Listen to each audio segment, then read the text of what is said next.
Hey, this is chapter 3 for Business 137, Principles of Management, a summary of what the book talks about in chapter 3. So, how does the environment affect a company like Starbucks, McDonald's, Walmart?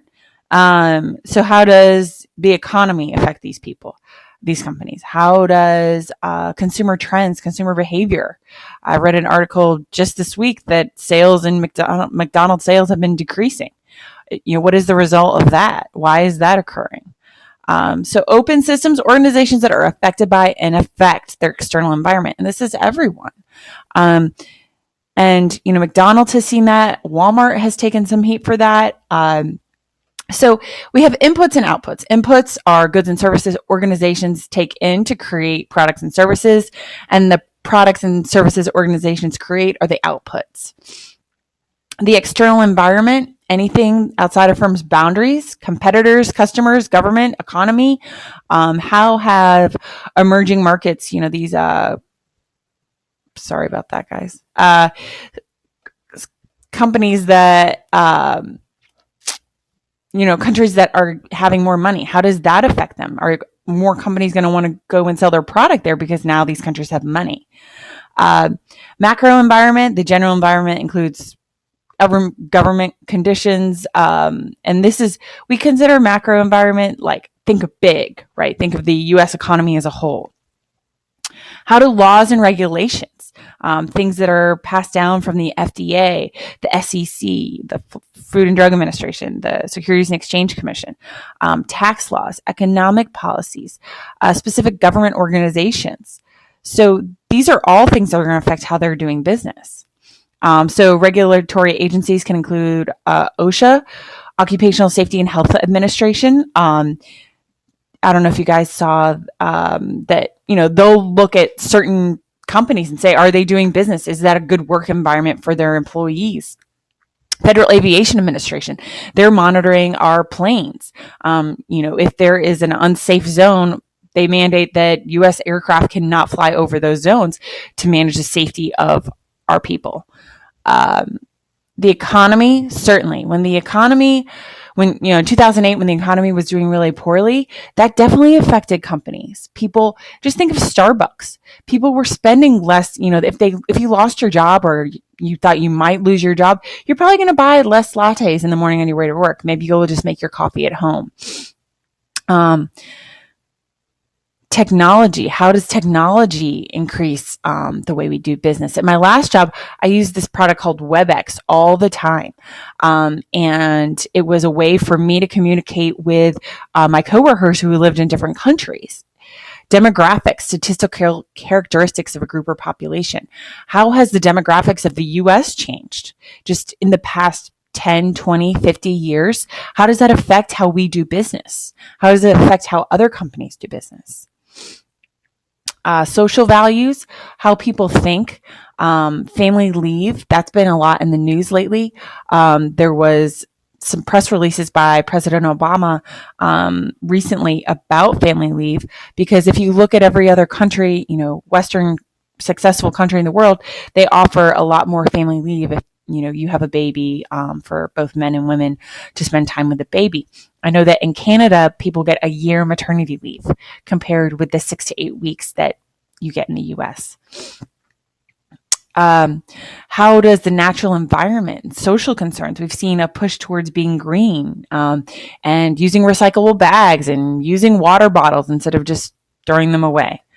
So Michael Porter had 5 forces: threat of new entrants, bargaining power of buyers, threat of substitutes, bargaining power of suppliers.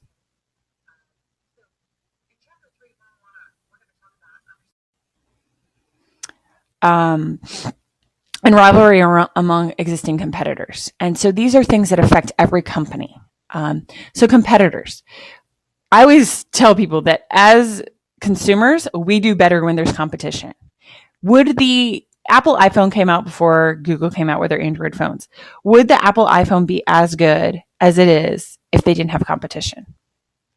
And with our global environment, competition can be the guy who has a business next door to you, and it could be overseas firms. It can be a website. New entrants. Is there a high barrier to entry? So for a firm like Coke, it is a high barrier to entry because think of how much money you would have to spend to make a new Coke. Customers. Final customers are those purchase their finished product. So if I go to my local 7-Eleven and then purchase a Coke, I'm a final customer.